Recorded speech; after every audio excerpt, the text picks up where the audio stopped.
میں نے فرمایا کہ غالباً ناخن تو مجھے سنا، پلکے بھی شاید انہوں نے کہا تھا کہ ایک عورت کے لیے نقلی ناخن یا پلکے لگانا کیسا ہے۔ دیکھیں، عورت کے لیے زینت شرعاً جائز ہے، اور یہ اس قسم کی چیزیں ہوتی ہیں کہ اس میں مطلب کوئی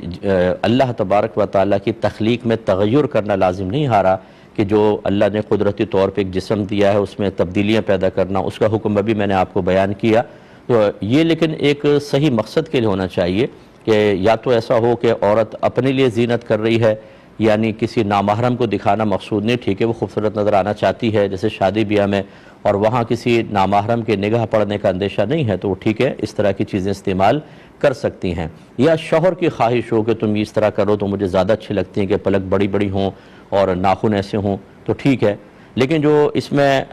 وہ کر سکتی ہیں۔ اور اگر خدا نخواستہ دکھانا مقصود ہو یا فخر اور تکبر، دوسروں کو حقیر سمجھنا، تو اس کو منع کیا جائے گا۔ لیکن ناخنوں کے سلسلے میں یاد رکھیں کہ ناخن